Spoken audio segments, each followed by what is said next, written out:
Jonathan, it's warming up here. Is it also warming up there in Richmond? I don't want to jinx it, Seth, but it feels like it. I don't know if this is false spring, which is a traditional season here in Virginia, but it sure feels like spring. We've got temperatures in the That's awesome. 70s. Oh, And after this winter, we were ready for some warmth. yeah. I saw like a map in the east, sort of like it lines up almost with the Mississippi River. East of the Mississippi River, like had one of the coldest winters in like 20 years. If you go west of the Mississippi, it's like the warmest winter on record. So it really is like a tale of two very different winters. Oh, man, it's been cold here. All of it concerning. Yes. Absolutely. Well, Jonathan, let's dive in with what would you do in this particular situation? Would you want to break a bone, no surgeries needed, or break your phone? The fact that this is a question is, and that I'm struggling to answer I says a know. lot. I gotta go phone. I know it would really cause me some stress and anxiety, but like I feel like I am obligated to answer that direction, even if it's not true. So, for the sake of my shame and dignity, I am going to say my phone. But it wouldn't be fun. When we were, this is how I came up. One of the ways I came up with this question is when we were in college. Someone we know, Salal Cameron, fell on ice outside of his dorm. And he says he lands on the ground and he heard a crack. And he's laying on the ground and he goes, all I can think was, I hope that's my leg. Because I have health insurance and I'll heal, but my phone doesn't have insurance and it doesn't heal. And he was like, I got up. Everything was okay. His phone was okay. His leg was okay. But the piece of ice had like a big crack in it. So he was like, Okay, I damaged the ice. That's what the sound was. there you go. Something we can all aspire to these days, I think. Yes, yes. Break that ice in half. So Yeah. I'm assuming you are also choosing phone, I think or I'm going phone. Yeah. Because it would be terrible. we're both so reluctant. I know. I am kind of like, Oh I'm man. like, I'm sitting here like thinking about the last time I broke any bone. And I'm like, well, how painful was it really? Like, maybe I was better. Yeah, I We're think I'm so going. we're so pathetic. I think I'm going phone. I'm going to tell myself that I'm going phone. Okay. That's I all you hope can I'm do, never. really. Yep. I'm telling myself. Well, the other way I got to this question, Jonathan, is our Old Testament lesson is Ezekiel 37, 1 through 14, the Valley of Dry Bones. God brings Ezekiel, you probably know the story, to a valley of dry bones. I'm sure we talked about it on this podcast, but it's been a while. I'm sure. At But least, this is one of my favorite passages in all of Scripture. yes, amazing. And God commands Ezekiel to prophesy that he'll add flesh and breath to these bones and they'll live. And the bones are all rattling together. Flesh covers them. Sinews connect the muscles, and breath enters, and they stand as like a multitude, just like a huge crowd. Walking Dead. Yeah, yeah, exactly.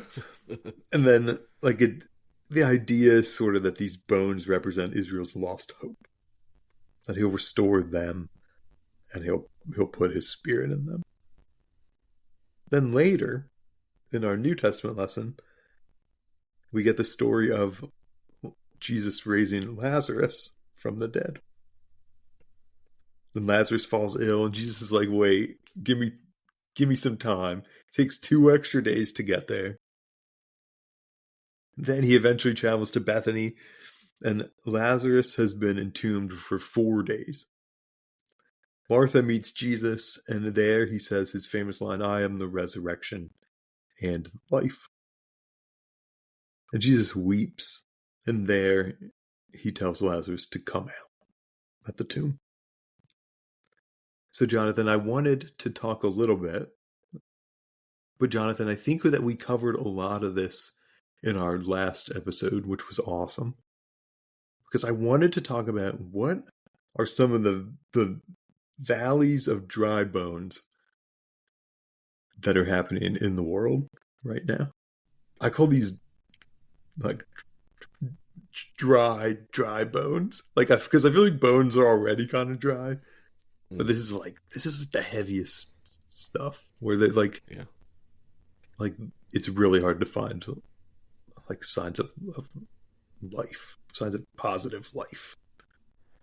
I mean, my mind immediately goes to places where there is widespread violence, uh, genocide in Palestine and elsewhere. And like I think those experiences themselves are certainly the driest of bones. And I Mm. also think the ecosystem around them that has prevented them from seeping into the like public imagination is also dry bones in itself too, right? Yeah, It's like the yeah. systems that exist that prevent us from actually reacting and responding to these kinds of widespread disasters and outbreaks of war and horrendous, inhumane tragedies. That system, I think, is like the bones on top of the bones in a way. Like It the thing is, is yeah. bad, and It's like, the things surrounding it are bad too. To use your favorite word, thing, a couple times. yeah, that's a really good point. That, like the bones are like buried under More more bones. bones. That's exactly what I was thinking. Like, oh, it's like the whole thing's like rotten, sort of from the inside out. Yeah, that's a really good point.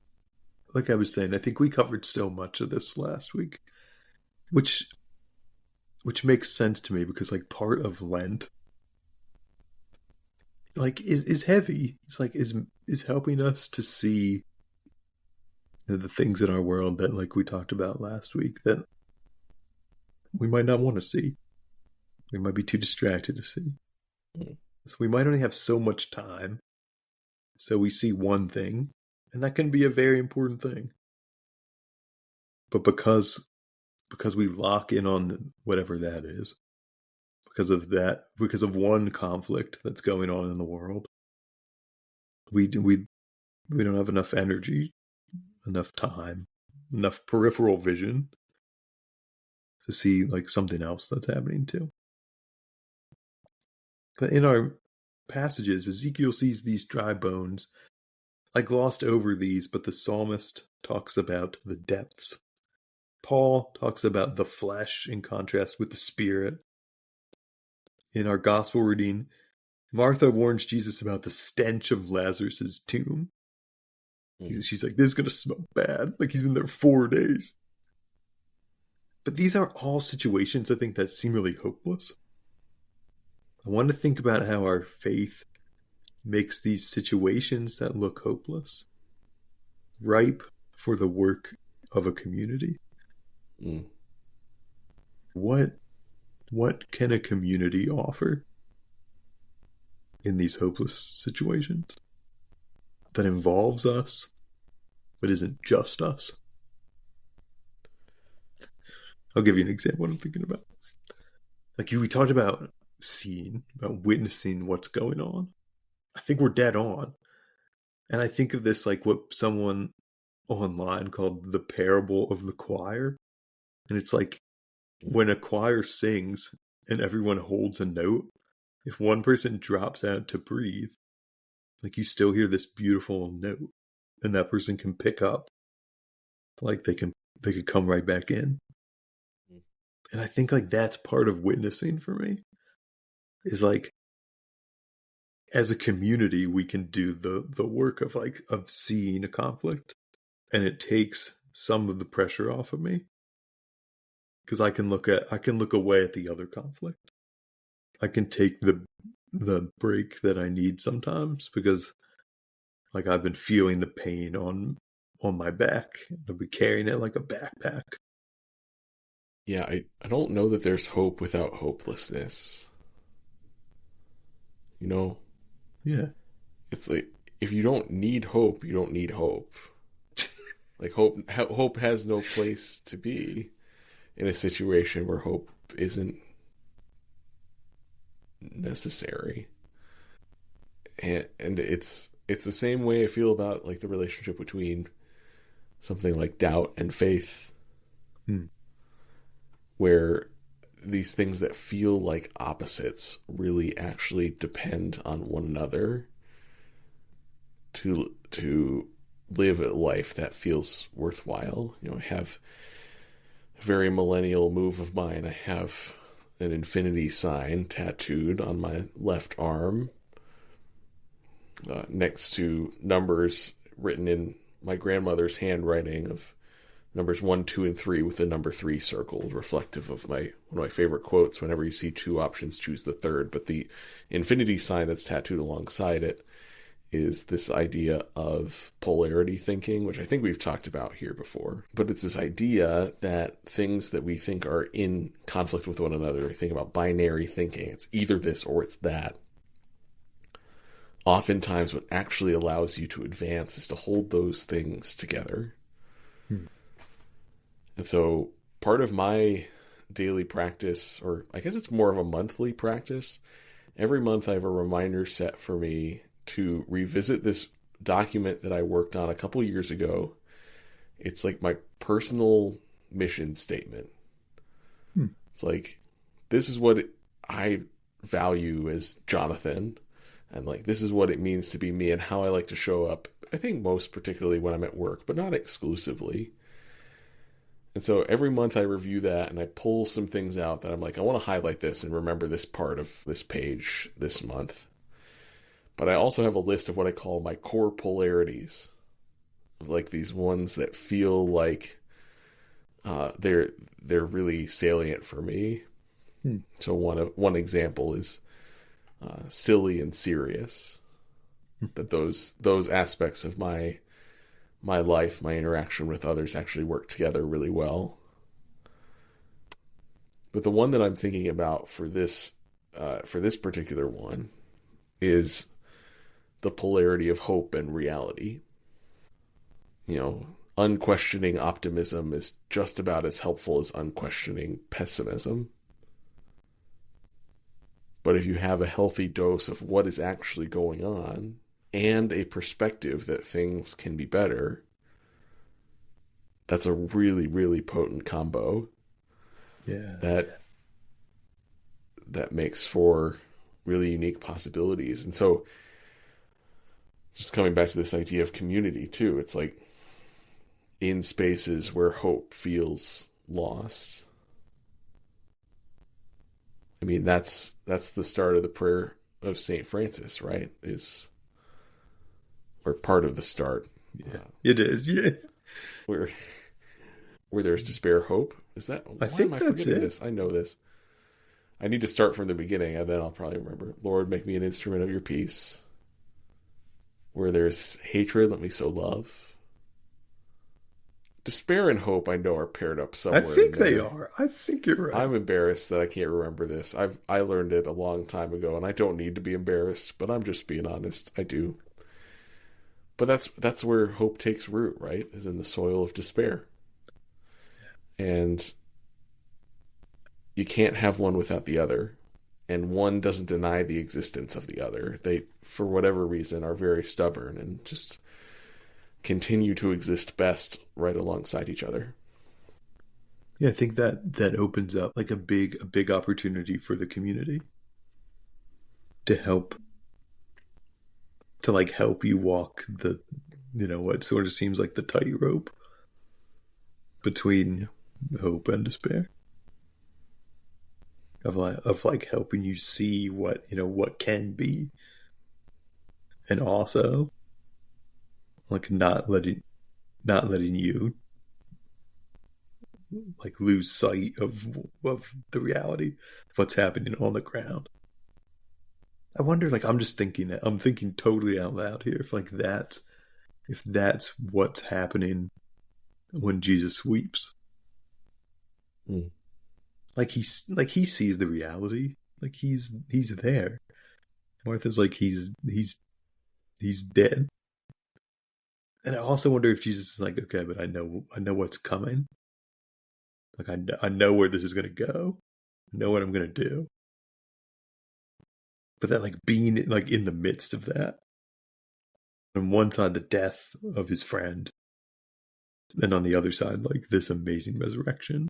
That in the middle, like the emotions clash, and he's weeping again, thinking out loud. I don't. Biblical scholars will be like, I don't think that's what's happening. Well, Biblical, biblical scholars be saying all sorts of stuff. you're so right. Yeah, I think as someone who like thought seriously about like going to school for like more school for Bible, that like the task of the biblical scholar is to argue with other biblical scholars about stuff.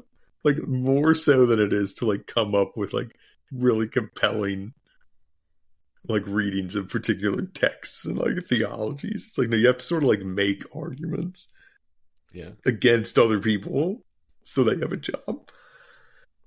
I just get the sense that your point about Jesus though is really well taken, because there's been so much, to your point, biblical scholarship around like the details in this text around like why Jesus apparently chose to wait 2 days. I'm not going to pretend that I think that what is recorded in the gospel is like historically accurate as we understand that to be. But even so, the author is telling a particular story about when it felt most important for Jesus to show up. Just like you were saying, could Jesus theoretically have shown up and prevented the death from happening? Maybe if he had supersonic sandals on. Sorry. That was a good line. I know. That's why I'm pausing for your laughter. Yeah, that was good.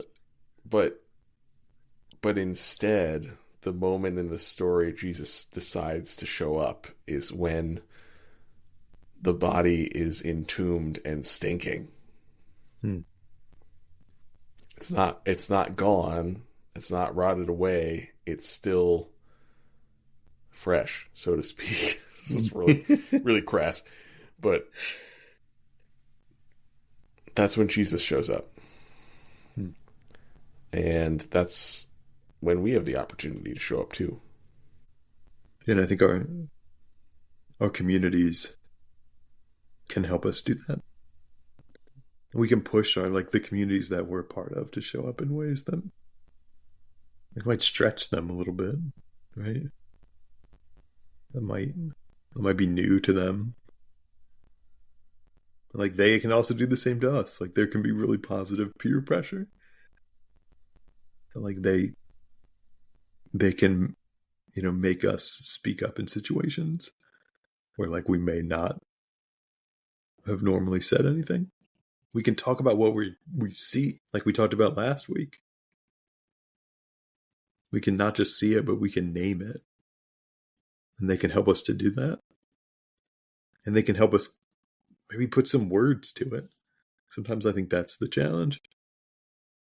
I think for me, like I was just saying about like the challenge is putting words to it. That's what gets me all the time about when I have to actually write my sermons. Like I always think like I don't really know this text that well. No matter how like often I've like read it, thought about it, even if I have like an outline in my head. For me, I have to like put words to it, even out maybe sometimes just out loud.